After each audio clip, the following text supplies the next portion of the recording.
Not long after the disaster, Lower Manhattan saw banners like this one.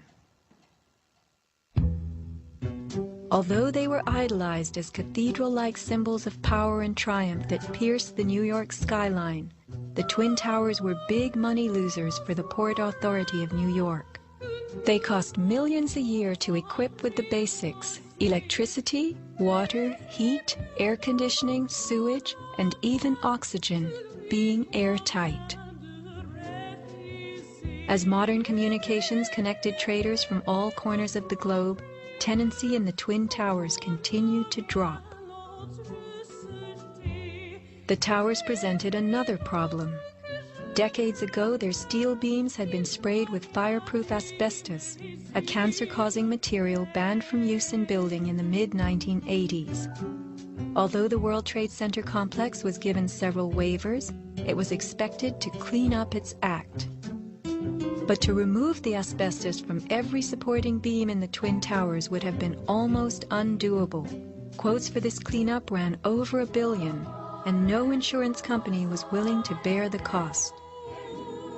An urban renewal project of unfathomable proportions. Given the tower's issues and problems, September 11th proved an unexpected bonanza. The Trade Center was built in the 1960s to revive a rundown area of New York, and 40 years later, urban renewal could again take place. 2 white elephants were removed, and a brand new complex is in the works. The full height of the new Freedom Tower will soar to 1,776 feet.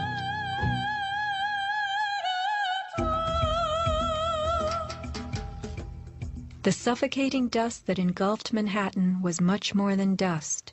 It was pulverized concrete, glass, metals, containing lead, mercury, dioxins, benzene, and of course asbestos. None of that was healthy for any living thing.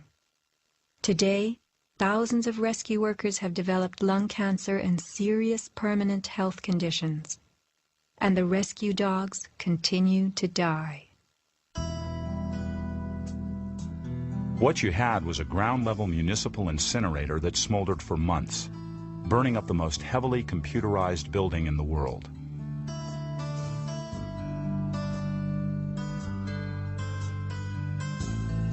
Patients have had black paste coming out of their pores. They have reported bowel movements that are blue or green and have smelled like smoke, despite the fact that they have not been at a fire scene for months. Only 3 days after September 11th, Washington instructed the EPA to declare Manhattan safe and reopen Wall Street, though the air remained toxic. A federal judge is blasting the former head of the Environmental Protection Agency for telling New Yorkers it was safe to return to their homes and offices near Ground Zero soon after the 9/11 attacks. The judge called Christine Todd Whitman's actions, quote, conscience shocking, and refused to grant her immunity. It was documented that the White House ordered EPA to tell these lies, to downplay the seriousness of the environmental hazards. In addition, 9/11 first responders who have fallen ill and applied for aid have been denied.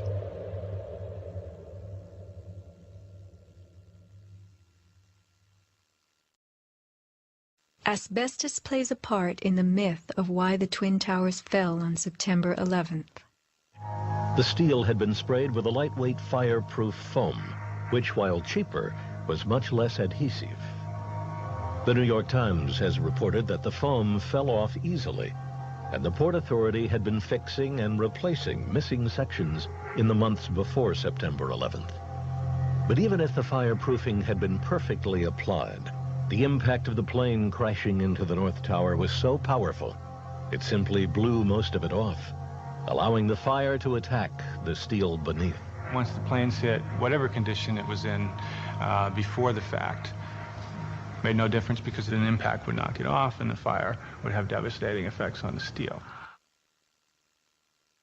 One good smack from a jet plane and the puffs of asbestos are all blown off the steel. Would a few hundred doors slamming do the same thing? Here, the History Channel tells us how, due to poor fireproofing, flames swept through the pockets between floors. As much of the fireproofing had been dislodged on impact, the flames were attacking unprotected steel. When steel is not protected, the strength reduces very fast. When you get to about 1100 degrees Fahrenheit, you lose about half the strength of the steel. The fire inside the towers may have reached temperatures of 2,500 degrees Fahrenheit. The New York Times has reported what happened to those steel floor trusses then. The steel did heat up, and it became softer and softer, almost like licorice. And eventually, all the steel had been weakened in this zone. 40 years ago, the steel used to build the World Trade Center was certified by Underwriters Laboratories, a global product compliance and public safety guardian. Let's hear a lone voice that spoke out from this enormous company. My name is Kevin Ryan, and I'm formerly a manager at Underwriters Laboratories. I was fired from my job 5 days after sending a letter to a government scientist at the NIST, questioning the report that the NIST had recently released in October of 2004. I wrote this letter because I had serious questions about what I saw in the report. Those questions went back to September of 2001 when UL's CEO came to our location in South Bend. He told our entire staff that the World Trade Center steel had been certified by UL, and he said that we should be proud of how long the buildings had stood. Over the next 2 years, I did some research and found some very disturbing facts, including that the steel had been disposed of in an unprecedented manner. Once I discovered those facts, I sent a written question to UL CEO asking him about these things and what he was doing to protect our reputation as a company. He replied in writing to me that UL did, in fact, test the steel. He talked about the quality of the sample and how well it had performed in the tests. And he said that our company had tested the steel and that it had done beautifully. After that, he asked me to be patient and wait for the NIST report because UL was working closely with them. I saw this report in October of 2004, and in November, I sent my letter to NIST asking for clarification. I felt it was an obligation on my part to ask the questions, since no one else seemed to care to. After the 1993 bombing, the fireproofing in both buildings was updated considerably. But when you look at the NIST report, you don't see any testing that showed that a 767 would widely dislodge the fireproofing under any impact, let alone so far from the point of impact. So now we've been left with a new theory that is not really a theory at all, but only a collection of vague statements. The NIST report represents what can really only be called anti-science. They started with their conclusions and worked their way back to some leading hypotheses. When the results of the physical tests showed that the temperatures were far too low to soften steel, and that the floors could not have collapsed, and that the fireproofing could not have been widely dislodged, the NIST ignored these results and built a black box computer model that no one can argue with, and that would spit out the right answers. Today, anyone who's conscious enough to know what's happening in the world knows that most government policy is being driven by this false story. Crack down and punish the perpetrators of this attack. This is being seen on Capitol Hill as another Pearl Harbor, as another Pearl Harbor, as another Pearl Harbor. The steel in dragon-like lengths and contortions spoke for itself. Bent, deformed, without cracks. I found it hard to believe that it actually bent because of the size of it and how there's no cracks in the iron. It bent without almost a single crack in it. It takes thousands of degrees to bend steel like this. Typically you'd have buckling and tearing on the tension side, but there's no buckling at all. There's no buckling at all. Here is the meteorite, molten iron fused with concrete. And architects, engineers, people who work with steel, welders have just never seen the level of destruction and the level of deformation of this material in our lives. It is true that heat expands steel. In a fire, steel members may swell and bend slightly. But this, How could these huge tangles have been created? The steel below the towers had melted at many thousands of degrees. Since metal conducts heat, were these twisted remains formed by high temperatures wicking their way through a gridwork of steel?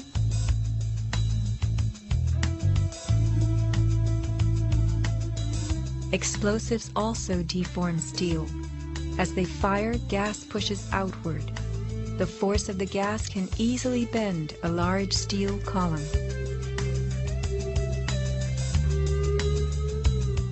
Two kinds of debris, huge shattered columns that could break a truck, combined with matter that was near pulverized. You have two 110-story office buildings.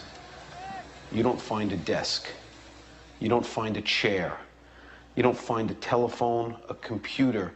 The biggest piece of a telephone I found was half of the keypad, and it was about this big. In 1886, 4 gold miners lost their lives in an underground explosion.